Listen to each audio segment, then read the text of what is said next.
Bien, amigos, tal y como habíamos anunciado, tenemos el placer de recibir en el espacio estelar del día a Bernardo Castellanos, es experto en temas de energía eléctrica. Muy buenos días y bienvenido. Buenos días, un placer pues, estar aquí con ustedes y gracias por la invitación. Bernardo, además de que sabe de esto y escribe sobre esto, fue incluido por la Procuraduría General de la República en el expediente Odebrecht y tuvieron que exonerarlo de toda responsabilidad. Pero le causaron muy mal, yo iba a decir muy mal momento. Eso duró un tiempo, ¿verdad? Pero bueno, tuvieron que admitir que no tenías vinculación. No, gracias a Dios la verdad salió a florecer y nada, lo que a uno le queda es pasar la hoja y seguir hacia adelante, porque la vida continúa y uno no puede detenerse en esas situaciones lamentables que le suceden a uno. Seguro, bueno, y tomarse su cafecito tranquilo. Exactamente. Ahí viene el de nosotros, ¿verdad? El de Café Santo Domingo. Seguro. Entonces, gracias. Tú has escrito muchísimos trabajos sobre el tema. De Punta Catalina. Sí, y ese es el tema que queremos tratar, Punta Catalina. Los números, por lo que tú has escrito, gracias, no cuadran entre lo que ha gastado el Estado hasta el día de hoy y lo que dice el Estado que ha gastado. Y aparte de eso, queremos saber, en el caso de los contratos de llave en mano, que tienen penalidades por cada día que no esté generando una planta después de la fecha en que tenía que haber comenzado, si eso se está aplicando y cuánto le debe Odebrecht al Estado Dominicano por esas faltas. Vamos por partes, como dijo Jack. Entonces vamos con lo que ha puesto el Estado en recursos hasta el día de hoy. Bien, de acuerdo a las publicaciones, informes oficiales, el Estado ha gastado, y estimaciones obviamente que uno puede hacer, el Estado ha superado los 3.000 millones de dólares gastados a la fecha en Punta Catalina. ¿Cómo se obtiene esa suma? Sencillo. La Cámara de Cuentas hizo una auditoría a solicitud de la CDE y esa auditoría al 31 de diciembre del 2017 arrojó que se habían gastado ya en el proyecto 2.120 millones de dólares al 31 de diciembre del 2017. Pero esa misma auditoría establece que a Odebrecht se le había pagado por concepto del contrato firmado de 1.945 millones de dólares, unos 1.718 millones de dólares. Casi todo. Pero había un faltante de 227 millones de dólares. O sea que ese dinero todavía había que sumárselo al monto, porque eso había que pagarlo. Pero en adición a eso, en el 2018, la CDE y el gobierno firmaron un acuerdo de contingencia con Odebrecht, con el consorcio Tendimón Odebrecht Estrella, para terminar la obra de Punta Catalina, que implicaba 336 millones de dólares adicionales que se le ha pagado a Odebrecht para concluir a Punta Catalina. Pero además de eso, entre 2018 y 2019, el proyecto ha seguido generando gastos, porque tiene personal trabajando. O sea, la sede tiene una estructura, tiene stand, tiene una estructura de supervisión y tiene gastos legales y una serie de gastos que son cargados al proyecto. Entonces, pero esos gastos a los que usted hace referencia en este momento, no están contemplados en el monto original de la obra, es decir, empleados, mano de obra, etcétera. Me imagino que eso sí está incluido. No, ¿qué es lo que no está incluido? No, lo que pasa es que en el contrato que se firma con el consorcio, lo que está incluido es los gastos asociados a la construcción del proyecto. Correcto. Pero hay unos costos, hay unos gastos que asume el dueño del proyecto, como la contratación de consultores para la supervisión, el caso de Stanley Consultant, los asesores financieros, asesores legales, los estudios de impacto ambiental, los gastos financieros que hay durante la construcción del proyecto, porque por ejemplo, los financiamientos generalmente tienen lo que se llama un periodo de gracia, que se habla que ese periodo de gracia es igual al tiempo que dura la construcción de la obra. Entonces, en ese periodo de gracia solamente se pagan intereses del dinero desembolsado y las comisiones bancarias. Un ejemplo, por ejemplo, el préstamo de los bancos europeos, que era por 632 millones de dólares, ese préstamo incluía el pago de la prima del seguro riesgo país por 82.5 millones de dólares que tenía que hacerse. Entonces, ¿Eso se suspendió? No, pero cuando se hizo el primer desembolso de 200 y pico millones de dólares, en ese primer desembolso se descontaron el pago de la prima de 82 millones de dólares. Entonces, todo eso, gastos del dueño, son parte del costo de la obra, del costo de inversión, porque una cosa es el contrato. Sí, porque el dinero no se queda en el aire. Exacto, entonces, una cosa es el contrato, pero ese contrato conlleva unos gastos adicionales que lo asume el dueño, no el contratista. Entonces, los gastos de CDE son adicionales a los gastos del contratista. Entonces, esos 150 millones de dólares anuales, en 2 años, 18 y 19, es más o menos haciendo una extrapolación de los resultados de la auditoría de la Cámara de Cuentas, descontando lo que se pagó en obra, y más o menos da que la CDE ha estado gastando en el proyecto unos 70, 75 millones de dólares al año. Entonces es un estimado. ¿Cuándo debieron estar listas las plantas? En el 2017 eran 42 meses la primera unidad y la segunda unidad eran 6 meses después, 48 meses. ¿Esos son las fechas de eso? La fecha fue más o menos septiembre de 2017, creo que la primera unidad. ¿Por qué ver no, perdón, para que tengamos eso claro. Septiembre del 17 y la segunda unidad... Eran 6 meses después, me parece. Es decir, marzo del 18. Algo así. Entonces, eso era, ¿qué cantidad de dinero por cada día? Porque eso por día... Sí, lo que pasa es lo siguiente. De penalidad. Sí, los contratos de construcción de obra, las penalidades por atraso se aplican siempre y cuando el atraso en la obra sea imputable al contratista. O sea, si el contratista es el culpable del atraso de la obra, entonces por cada día de atraso se establece una penalidad y se establece un tope de esa penalidad. En el caso del contrato de Punta Catalina, el tope máximo de las penalidades acumuladas es del 10% del monto del contrato. Estamos hablando de 194.5 millones de dólares. Ahora, ¿qué sucede? Que ahora mismo hay una litis judicial en torno a quién es el responsable de los atrasos de la obra. Por eso es que Odebrecht, el consorcio, sometió al Estado Dominicano, a la CDE, a un arbitraje reclamando 708 millones de dólares.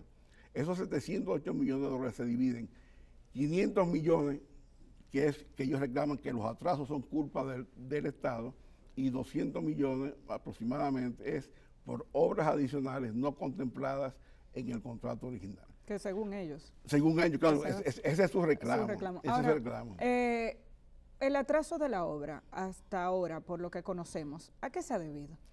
Bueno, las mismas autoridades del gobierno, y eso digamos es del dominio público, han expresado los inconvenientes que tuvieron con los financiamientos para construir la obra, porque recuérdese que esta obra, cuando se licitó, cada empresa que presentaba su oferta económica presentaba una oferta de financiamiento. O sea, ¿en qué consistía la oferta de financiamiento? Eran cartas de intención de instituciones financieras internacionales donde establecían que ellos tenían disponibilidad de fondos para financiar la obra, establecían los términos de esos financiamientos, o sea, a qué plazo, qué periodo de gracia, los intereses y el monto que iban a financiar. Pues eso era una carta de intención. Ahora, ¿quién asume la deuda? ¿Quién asume el financiamiento? El Estado. Entonces, el Estado tenía que negociar con todas esas instituciones esos financiamientos, hacer lo que se llama el cierre financiero, que es firmar los contratos de financiamiento. Entonces, una vez se firmaran los contratos de financiamiento, era que se tenía la certeza de que esas cartas de intención eran materializables. Pero creo que no podemos olvidar que la razón por la que se cae el financiamiento que ofrece Odebrecht como parte de su cartera estaba relacionado con el Banco de Brasil. Y son las acciones de Odebrecht las que hacen que ese financiamiento se caiga. ¿O estoy equivocada en eso? Bueno. Porque incluso, y me gustaría con su experiencia que nos aclare esa parte, uno de los elementos que más favorecía a Odebrecht era precisamente ese acompañamiento garantizado de la banca brasileña a todas las obras que estaba ejecutando en el país. Eso le daba una puntuación bastante alta para ganar, y voy a ponerlo entre comillas, los concursos en nuestra región. Entonces, son las mismas acciones de Odebrecht las que hacen desaparecer ese financiamiento. a la luz de la discusión actual, ¿qué peso puede tener eso? Y acláreme si tengo razón en la interpretación que le doy al tema de la propuesta. Bueno, cuando Odebrecht hizo su oferta, o el consorcio hizo la oferta, ellos presentaron 10 modalidades de financiamiento. Pero la que finalmente fueron evaluadas y la que se estaba contando con ella era 860 millones de dólares provenientes del Exim-Bank de Estados Unidos, 650 millones provenientes del Banco del Bandes de Brasil Bandes.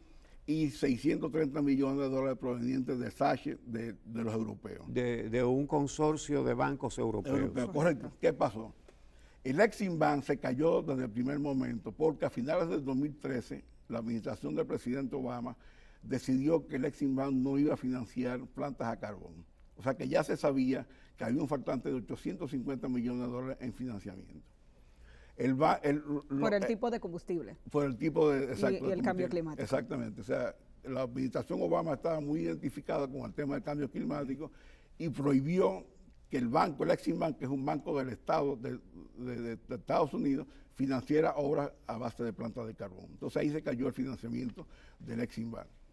Que era el mayor de que era el mayor, porque esos 3 financiamientos son financiamientos de lo que se llama crédito de exportación, donde los países donde se fabrican los componentes de la planta financian a sus productores para que vendan esos productos. Entonces, por ejemplo, de Estados Unidos se iban a fabricar la turbina por General Electric y la caldera por Babcock & Wilcox. Entonces, había un financiamiento de Brasil para cubrir los componentes de Brasil, que era básicamente las estructuras metálicas de la obra, y un componente italiano de SACE de 630 millones de dólares, que era para cubrir en parte los servicios de Tecnimont y algún otro equipamiento. Ahora, ¿qué pasa? Se cae el Exim-Bank. Esto se sabía desde el principio del 2014 que no se contaba con Exim-Bank. El Bandes se cayó por los escándalos que se generaron alrededor. Entonces, y el préstamo de los europeos era un préstamo que estaba sujeto, se llama subordinado al préstamo de los brasileños. Y pero a pesar de eso, el gobierno hizo un arreglo con el banco y asumió el compromiso que el Banco de Brasil no pudo honrar, y el préstamo se mantuvo, pero se cayó porque creo que nada más se llegaron a desembolsar unos 300 millones de dólares por la oposición que hubo de estos grupos ambientalistas que presionaron en Europa y los escándalos. Entonces el préstamo se cayó.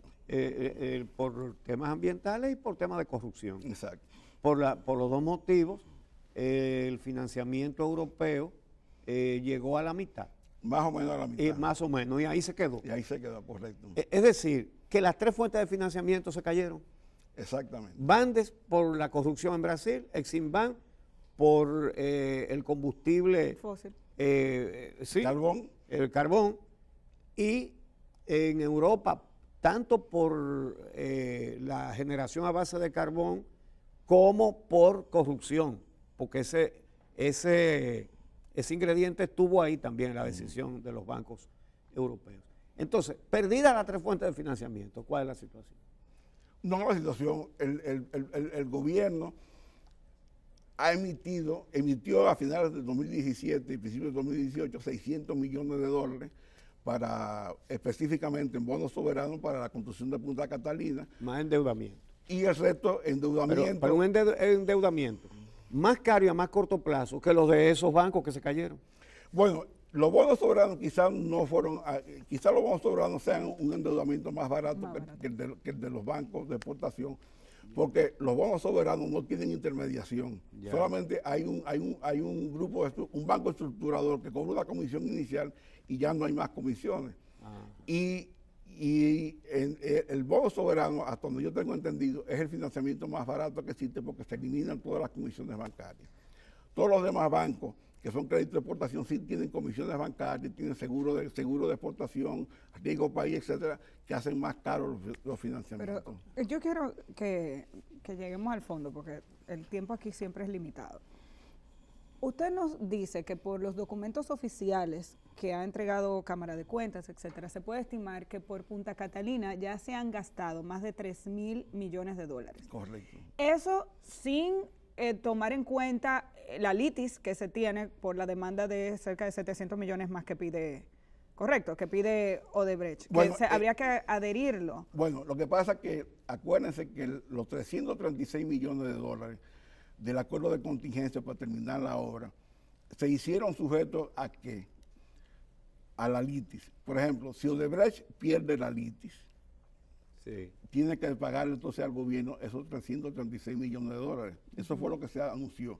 Sí. Y si la CDE pierde la litis, entonces de los 708 millones, que es la litis, tendría que pagar la diferencia, 708 menos 400 millones de dólares. Pero Ajá. donde iba es, ¿qué significa eso? A la luz de un proyecto como este, que se calculó en ¿cuánto era el contrato original? 1.045 1945 millones. millones de dólares. Y va por Y 3.000 ya y vamos pico. por 3.000 y pico. ¿Qué significa eso para un país como República Dominicana y para la construcción de un proyecto como este, de acuerdo a su experiencia? ¿De qué estamos hablando y cuál es la proyección que podemos hacer? Bueno, eso es lo que significa que simplemente las proyecciones que en algún momento pudieron hacerse de venta de energía en base a un costo de 2.000 millones no se pueden cumplir. Porque se supone que si usted va a vender el producto de esta planta es energía eléctrica y usted va a recuperar la inversión a través de la venta de la energía, es el precio. Y si a mí me costó más dinero de lo que yo proyecté, yo tengo que obtener un precio más caro o asumir una pérdida en la venta de la energía que voy a producir. O sea, que la Ahora, posibilidad de recuperación es menor. Dentro de todo este cuadro que tú has explicado, ¿qué significa entonces poner en venta una parte de la empresa, ¿verdad?, al sector privado, para que el sector privado administre el precio que se está diciendo que se va a acordar con el sector privado para venderle el derecho a administrar? ¿Cuál es tu opinión acerca de eso? Realmente eso es un absurdo, porque esta planta surge precisamente, el argumento que utiliza el gobierno para vender la planta a la sociedad, de que sea el Estado que la construya, es para que se sirva de contrapeso a los generadores privados que según el gobierno Exacto. extorsionan, Exacto. extorsionan y presionan al gobierno. Entonces eso le iba a dar al gobierno una herramienta para ser un contrapeso con los generadores privados. Este es el argumento del gobierno. Sí. Entonces, Y ahora se lo van a vender entonces a los que extorsionan, no, según pero, ellos. pero además algo mayor todavía. La comisión presidencial creada por el decreto del presidente Danilo Medina, en su informe establece y recomienda, inclusive me voy a permitir leerlo, para que ustedes vean lo que dice esa recomendación. La recomendación 88 del informe dice: la comisión considera que la central termoeléctrica Punta Catalina debe inicialmente quedarse bajo control estatal y a la vez reservarse la administración del proyecto a personas y o entidades que no tengan conflicto de interés en el negocio eléctrico dominicano. Eso dice el informe de la comisión. Al que le han hecho mucho caso en otros aspectos. Ajá. Exacto. Entonces se lo van a vender a los que ellos dicen que no se le puede. Y a los que tienen Participación del negocio. el trust, ¿verdad? Que Bueno, tergiversa los precios. Bueno, digamos, esto sería una venta pública. Vamos a decir que no se sabe quién va a ganar. Sí, pero Exacto. pero es para el sector privado, porque Pues exacto, pero puede venir en teoría gente de fuera y gente local. O Sí. sea, porque es una legislación pública internacional. y el hecho de que la parte que le está vendiendo le dé derecho a los compradores a administrar el proyecto. No, porque es que realmente ningún inversionista privado se va a asociar con el Estado en minoría para que el Estado administre. O sea que el que compre va a tener control de la empresa, tal como sucedió en la capitalización. Y como de esto se habla- Eso que tú acabas de decir significa que ningún inversionista privado va a aceptar un negocio en el que poniendo la menor parte no lo dirija él. Oh, pero claro. Exacto, Sí, pero es sí, de eso que sí, estamos sí. hablando. ¿Tiene el Estado dominicano la capacidad de administrar un proyecto como este? Es que el Estado no tiene que tener la capacidad para administrarla. El Estado lo que tiene que es contratar una firma especializada que administre la obra. A nombre del Estado. A nombre del Estado. Porque vamos a ver, por ejemplo, un ejemplo que es de fácil entendimiento para la gente. La ciudad se ha llenado de torres de edificios, de apartamentos, y hay condominios en las playas. Hay una administración común en esos edificios. ¿Quién la hace? Hay compañías especializadas que administran el edificio, que se dedican a eso. Pero los dueños siguen siendo los mismos. Los dueños siguen siendo los mismos, porque el problema no es un problema de propiedad, no es quien ostente la propiedad del activo, es quien lo administra y lo gestione. Entonces lo que hay que buscar es una gestión eficiente, porque posiblemente muchos de estos inversionistas que puedan interesarse en Punta Catalina son fondos de pensiones, que ellos no son especialistas en administrar plantas. ¿Qué van a hacer ellos? Buscar una empresa privada, especialista, que les Hacer lo mismo. Entonces, ¿por qué no lo hace el Estado eso mismo? Exactamente. Y Muchísimas tiene que gracias. regalarle eso a Exactamente. inversionistas privados. Muchísimas gracias, señor Bernardo Castellanos. Gracias por habernos acompañado esta mañana. Estaremos ustedes. dándole seguimiento a sus escritos con relación a este y otros temas. Como no, Sí, gracias por la señor. invitación. Y hemos estado tratando este tema con varios invitados porque es un tema de absoluta gravedad que entre todo este tráfago de campaña electoral se pierde de vista y no se puede perder de vista este caso. Muchas gracias de nuevo a Bernardo Castellanos, gracias a ustedes por acompañarnos y mañana los esperamos para otro programa El Día a las 6 de la mañana.